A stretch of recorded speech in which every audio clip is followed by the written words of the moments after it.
Assalamualaikum warahmatullahi wabarakatuh. Selamat pagi, selamat siang, selamat sore, dan selamat malam. Kapanpun waktu kalian saat menonton video ini. Eh, Sekarang pada pertemuan kelima, yaitu pada Pancasila dalam sejarah perjuangan bangsa yang terakhir ya ini ya. Nanti minggu depan kita akan membahas materi baru. Jadi ini materi terakhir tentang Pancasila dalam sejarah perjuangan bangsa. Pada materi ini tujuan pembelajaran itu ada 4. Di sini kalian, khususnya mahasiswa ya, mampu memahami Pancasila dalam era kemerdekaan. Terus mahasiswa mampu memahami Pancasila pada era Orde Lama. Terus mahasiswa mampu memahami Pancasila pada era Orde Baru. Mahasiswa mampu memahami Pancasila pada masa reformasi. Oke. Yang pertama itu tentang Pancasila pada era kemerdekaan dan sidang PPKI. Menurut pengumuman Nanpokan atau pemerintah tentara Jepang untuk seluruh daerah selatan, tanggal 7 Agustus 1945, pada pertengahan bulan Agustus 1945 akan dibentuk Panitia Persiapan Kemerdekaan Indonesia atau PPKI dengan bahasa Jepangnya yaitu Dokoritu Zunbi Linkai. Pada tanggal 8 Agustus 1945, Insinyur Soekarno, Dr. Andes Muhammad Hatta, dan Dr. Rajiman diberangkatkan ke Saigon atas panggilan Jenderal Besar Terauchi. Pada tanggal 9 Agustus 1945, Jenderal Terauchi memberikan Soekarno 3 jam, yaitu Soekarno diangkat sebagai Ketua Panitia Persiapan Kemerdekaan, sedangkan Muhammad Hatta sebagai Wakil Ketua, sedangkan Rajiman sebagai anggota. Panitia persiapan boleh bekerja pada tanggal 9 Agustus. Jadi bekerja pada saat Jenderal Terauchi menetapkan itu di mana hari Jenderal Terauchi menetapkan beberapa poin ini. Terus cepat atau tidaknya pekerjaan panitia itu diserahkan sepenuhnya kepada panitia. Jadi sudah tidak ada campur tangan oleh Jepang. Jadi tergantung panitia cepat atau lambatnya. Oke, pada tanggal 14 Agustus 1945, Soekarno pulang dari Saigon dan mengumumkan bahwa kemerdekaan bangsa Indonesia akan dilaksanakan dalam waktu dekat dan murni hasil dari perjuangan bangsa Indonesia sendiri. Panitia Persiapan Kemerdekaan Indonesia yang semula merupakan badan bentukan pemerintah tentara Jepang, sifatnya berubah menjadi badan nasional semenjak Jepang jatuh ke tangan sekutu dan ditambahkannya 6 anggota baru. Oke, sekarang pada proklamasi kemerdekaan 17 Agustus 1945. Di sini ada foto Pak Soekarno, Bapak proklamator kita beserta teks proklamasi. Di sini bisa kalian lihat sendiri ya. Oke, di sini ada foto sidang PPKI. Nah, kita lanjut ke sidang PPKI. Pada tanggal 18 Agustus 1945, PPKI mengadakan sidangnya yang pertama. Sidang PPKI dilaksanakan 4 kali, yaitu tanggal 18, 19, 20, dan 22 Agustus 1945.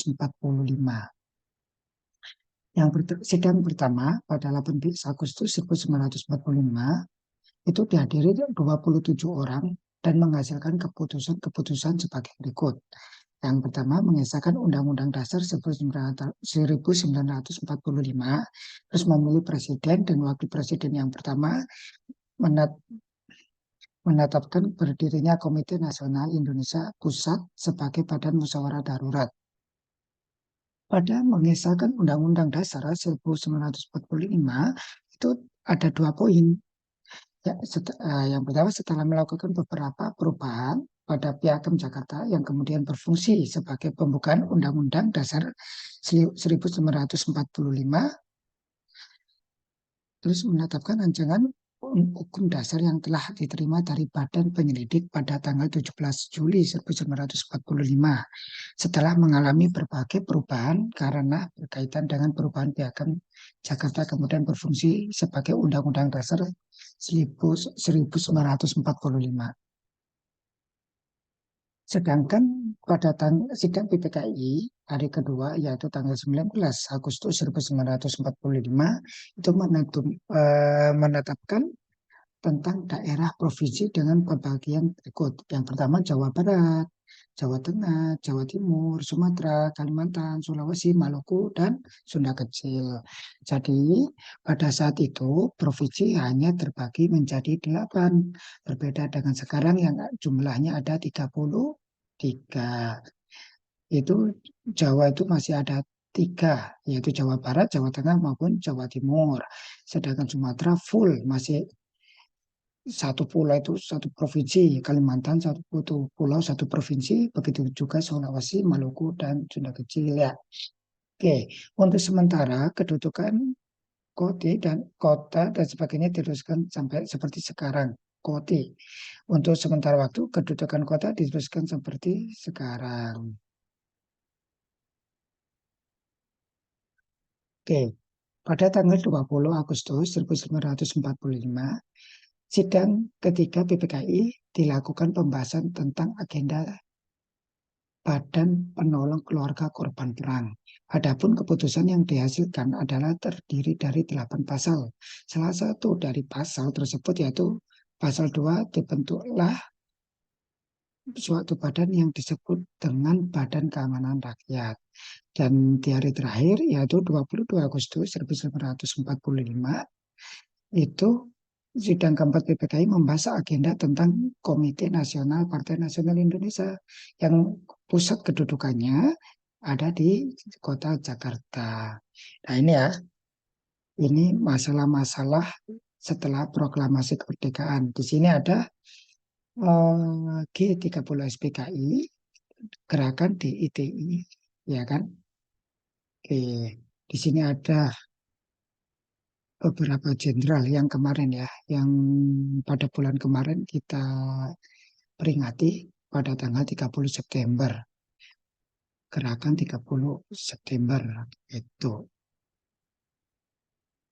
Terus ini ada beberapa masalah pas proklamasi kemerdekaan seperti pemberontakan PKI di Madiun pada 18 September 1948. Tujuan utamanya untuk mendirikan negara Soviet dengan ideologi komunis. Seperti yang kalian ketahui, ideologi komunis itu merupakan ideologi yang berasal dari Soviet saat itu ya. Pada saat itu negara terbesar adidayanya komunis itu adalah Uni Soviet. Sekarang sudah pecah menjadi beberapa negara. Salah satu negara terbesarnya adalah Rusia, kedua Ukraina dan negara-negara lainnya. Jadi ideologi komunis ini lebih membanding kayak penerapan sama rata sama rasa. Jadi mereka anti agama, terus harus harus sesuai dengan pimpinan, tidak terbuka kayak gitu. Terus yang kedua pemberontakan Darul Islam, Tentara Islam Indonesia atau DII. Pemberontakan ini bertujuan untuk menggantikan Pancasila dengan syariat Islam sebagai dasar negaranya. Seperti kita ketahui, Indonesia itu kan merupakan negara republik atau negara dengan memiliki 6 agama yang diakui oleh negara. Yang pertama Islam, Kristen, Hindu, Buddha, Katolik, dan Konghucu. Jadi negara Indonesia itu tidak bisa dijadikan negara Islam, tetapi harus menjadi negara Pancasila. Di Pancasila kan sudah tertera itu sila pertama sebagai ketuhanan yang Maha Esa. Dan ada slogan yaitu Bhinneka Tunggal Ika. Jadi berbeda-beda kita tetap satu juga. kalian sebagai mahasiswa itu tidak boleh terpengaruh oleh media-media lain atau orang-orang lain, pembelajaran asing yang ingin memecah belah Indonesia, memecah belah bangsa. Apalagi kalian mahasiswa harus sudah mempelajari pendidikan Pancasila, pendidikan kewarganegaraan, sosial budaya. Jadi kalian itu harus paham bahwa Indonesia itu tidak bisa dijadikan negara agama, tetapi harus menjadi negara Pancasila. Seperti itu ya. Kalian jangan mudah terpengaruh, harus banyak membaca. Jadi membaca itu tidak hanya saat tugas-tugas kuliah, tapi membaca bebas seperti itu ya. Biar kalian itu wawasannya semakin luas dan tahan dari godaan yang ingin memecah belah negara kita. Itulah pemberontakan yang poin ketiga, pemberontakan Republik Maluku Selatan. Pemberontakan ini bertujuan untuk mendirikan negara sendiri. Pemerintah Revolusioner Republik Indonesia atau PRRI atau Perjuangan Rakyat Semesta atau Permesta sebagai bentuk gerakan protes ke pemerintah pusat. Nah, ini Orde Lama. Orde Lama yaitu pemerintahan Pak Soekarno. Itu mulai tahun 1959 sampai 1966. Setelah gerakan PKI pada 65 dan pada 66 Pak Soekarno digulingkan atau diturunkan oleh Pak Soeharto. Periode ini dikenal dengan demokrasi terpimpin atau terpusat. Pada masa ini, bangsa Indonesia masih mengalami peralihan dari bangsa yang terjajah menjadi bangsa yang sepenuhnya merdeka. Jadi pada masa-masa ini, itu Pak Soekarno atau negara kita itu melawan penjajahan seperti agresi militer Belanda I, agresi militer Belanda II, dan perebutan Papua Barat. Nah, sedangkan yang kedua ini adalah Orde Baru. Orde Baru ini dimulai saat Pak Soeharto resmi ditetapkan menjadi presiden. Pak Soeharto berusaha untuk memulihkan kembali beberapa kekacauan yang sebelumnya pernah terjadi di Indonesia. Kekacauan itu salah satunya adalah hyperinflasi. Hyperinflasi adalah tingkat inflasi itu secara terus-menerus hingga melebihi 70%. Inflasi tersendiri artinya adalah kenaikan harga-harga barang secara terus-menerus. Pada saat itu, pada tahun 1965-66, inflasi Indonesia itu mencapai 650%. Oke, Pak Soeharto berusaha untuk memulihkan kembali beberapa kekacauan sudah ya tadi ya. Terus bukti Soeharto melakukan upaya pemulihan adalah dibuatnya replita, repelita atau rencana pembangunan 5 tahun. Diadakannya pemilu, pendidikan pelaksanaan pedoman penghayatan dan pengamalan Pancasila, serta pemerataan pembangunan. Oleh sebab itu, pada Orde Baru, zamannya Pak Soeharto, itu disebut dengan Bapak Pembangunan. Yang terakhir, masa reformasi. Masa reformasi dimulai saat Pak Soeharto mundur dari jabatannya dan digantikan oleh Bapak B.J. Habibie. Tepatnya pada tahun 1998. B.J. Habibie berusaha untuk memperbaiki sistem ekonomi, mereformasi bidang politik dan hukum, mengeluarkan Undang-Undang Nomor 9 tahun 1998 tentang kemerdekaan menyatakan pendapat di muka umum. Pancasila kini mendapatkan tantangan dari kondisi masyarakat Indonesia yang benar-benar mendapat kebebasan. Terdapat hal positif dan negatif dari adanya kebebasan. Kebebasan pada era reformasi ini itu memiliki dampak positif dan negatif. Dampak positifnya kita sudah tidak ada tekanan-tekanan dari pimpinan pusat untuk berbicara. Tetapi kekurangannya adalah apa? Kekurangannya kita berbicara apa? Tanpa disaring, tanpa memfilter, tanpa menyaring. Kita kadang membaca, berbicara tanpa ada isinya. Sampai kita menjelek-jelekkan pimpinan, menjelek-jelekkan negara, menjelek-jelekkan orang lain, itu sebebas-bebasnya. Itulah kejelekannya. kelebihan lain, kita sudah tidak ada lagi perasaan takut. Maksudnya takut di sini kayak mau ngelakuin apa-apa takut. Tetapi kekurangannya kita kebablasan atau kelebihan. Kayak gitu. Salah satu contoh kelebihan dengan adanya kelebihan untuk bebas ya, itu adalah kita korupsi. Banyak banyak yang korupsi maksud saya bukan kita ya, bukan kita, semoga kita nggak korupsi.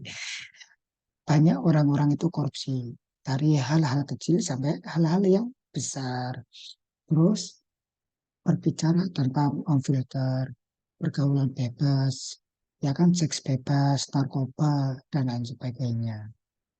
Oke, berhubung ini materi sudah habis, saya akhiri. Mungkin kalau saya salah, ada perkataan saya yang salah, mohon maaf sebesar-besarnya. Jadi minggu depan kita Zoom ya. Minggu depan kita bertemu secara Zoom, bukan lagi rekaman video lagi. Akhir kata saya ucapkan mohon maaf sebesar-besarnya. Terima kasih. Wassalamualaikum warahmatullahi wabarakatuh.